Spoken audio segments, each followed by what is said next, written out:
Am I the only one disappointed that Dev didn't have a single head interview this whole season? If he did, I'd imagine they'd go a little something like this. So Dev, what did you think of the Philippines? I don't know, but it sure sounds fun. Dev, you were there. Was I? Yeah, you got on a plane, you traveled to a whole different country. Do you not remember any of this? If you say so. Hey man, how long is that guy gonna be carrying that dead squirrel on a stick? Squirrel on a stick?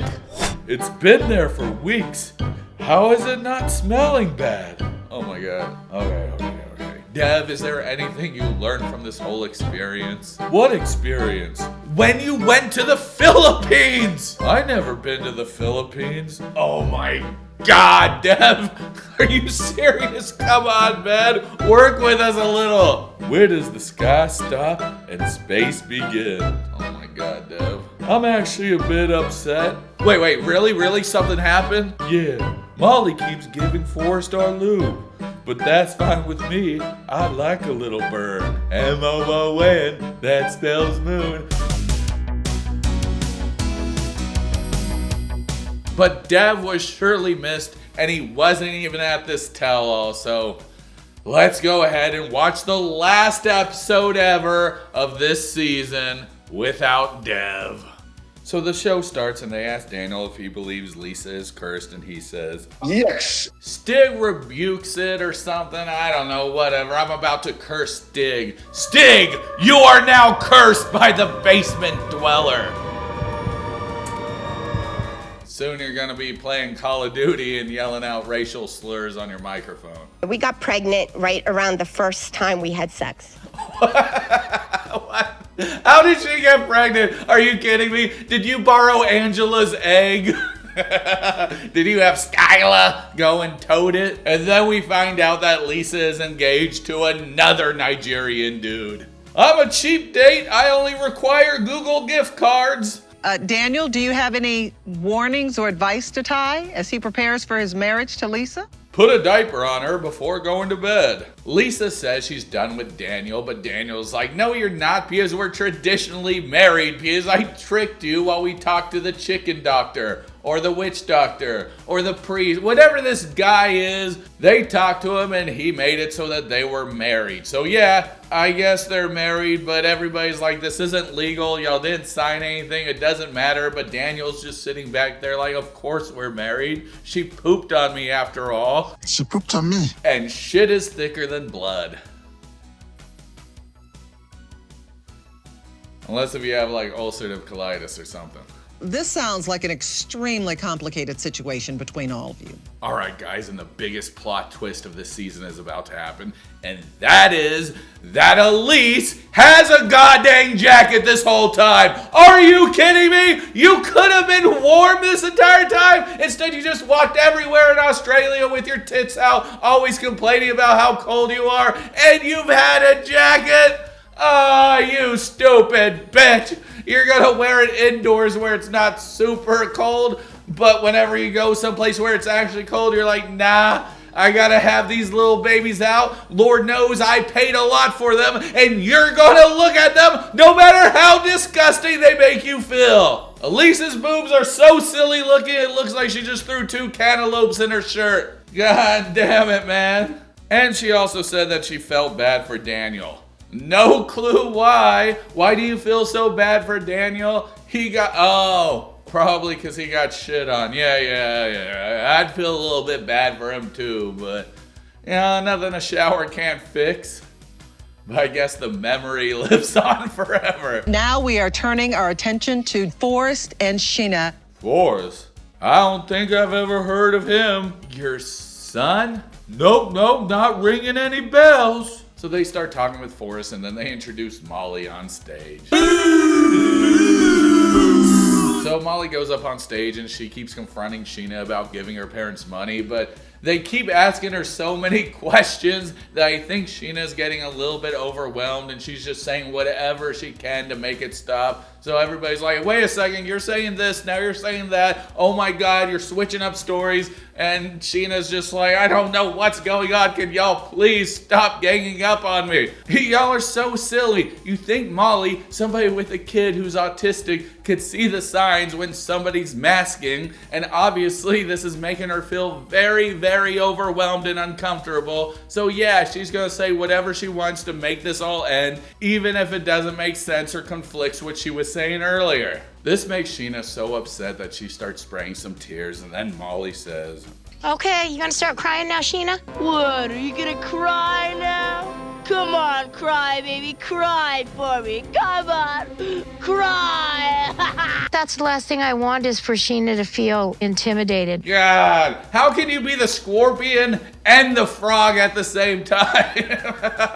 Now it is time to focus on Aviva and Stig. Girl, you just gotta run from Stig like how your boobs are running away from each other. Anyway, not much really happened here. Stig started saying that she cheated on him and she's saying that he cheated on her. And I guess everybody's getting lucky. According to Stig's friend, he got a bunch of women pregnant, which I think is a little bit interesting. That Trisha is pregnant. Oh, snap. Stig, what have you been doing? Well, Aviva and Stig, we're sorry that you weren't able to work things out. Wow, that was fast. Anyway, let's go on to the next people they'll cover. Also, why does Rick look as big as Forrest? Jesus Christ, I thought Forrest was a pretty round dude, but then you see Rick sitting next to him. Yeah, Rick, you're not tricking anybody, you and that chubby ass.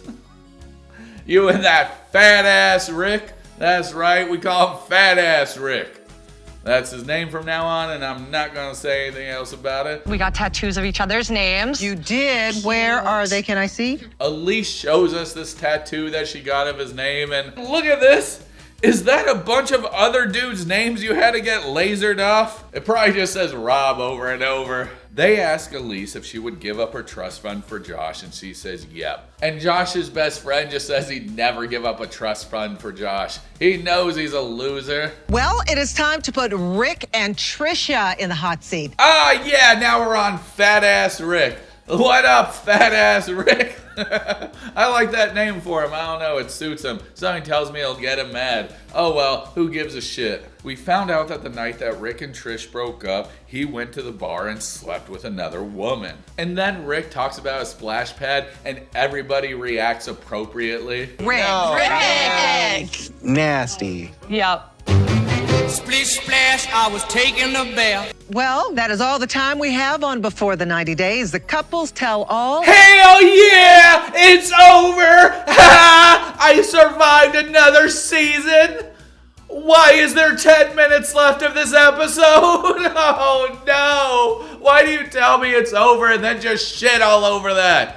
Okay, it's fine. I can make it 10 minutes. What happens in these final 10 minutes? Emma and Elise argue over Rob or some shit. I don't know why. This is stupid as shit. You're pointing a finger at me when I didn't do anything wrong. And meanwhile, Rob is at home probably playing Nintendo Switch, looking at the announcement that Final Fantasy 14 is actually coming to the Switch. He's probably celebrating, and all these ladies far away are just talking shit about him. Rob, did you actually sleep with Emma? Because if so, you might need to be tested. Don't raise your voice at me. But I didn't do.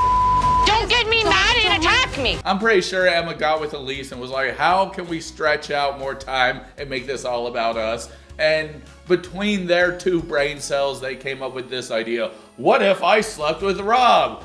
But you did sleep with Rob. Oh yeah, but what if you're mad about it? All right, guys, let's talk about what we learned today on TLC. We learned that Lisa stole Angela's single working egg and somehow got pregnant and then somehow became unpregnant and is now doing the same mistake over and dating this other guy from Nigeria. Oh, I thought you were a lesbian. Maybe you should stay a lesbian because all these guys are gonna do is rip you off. You don't date somebody younger and expect it to be free. Young dong is never free. We learned that TLC doesn't think that Dev is important enough to have a single head interview, even though they have Molly up on stage looking like a goddamn frog. I hate this bitch, and she's wearing green too. Oh, ribbit fucking ribbit. Sorry, I'm just really upset by the lack of dev appreciation going on with the TLC producers. We needed more dev time. In fact, I could just watch a whole entire spin-off of dev going to places. As long as Molly isn't there. And we learned that Stig and Aviva were there. That's it. They were there, and they left. And we learned that Joshua and Elise are still trying to make things work, even though they're really incompatible for each other. And then for some reason, she gets upset that Emma is sleeping with Rob. I don't know. Don't you have your own Josh? Or does Emma want to sleep with Josh too? You know, there was a section where Emma tried to sleep with Forrest. I didn't talk about it because it was really stupid. Yeah, my voice just cracked because I'm a prepubescent little boy going through puberty.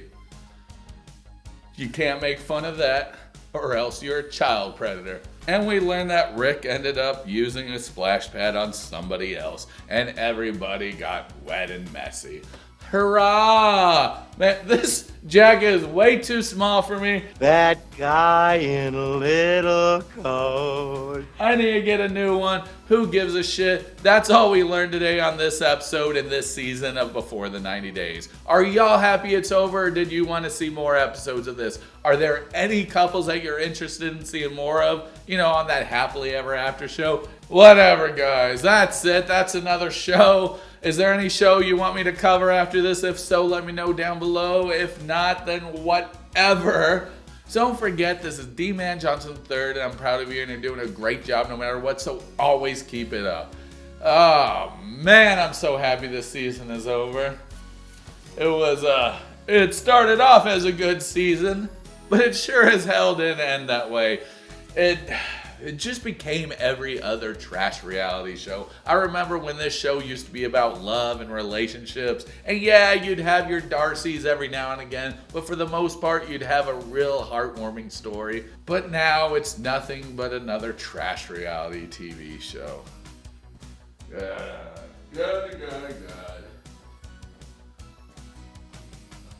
Rick is a bitch who likes to suck dick.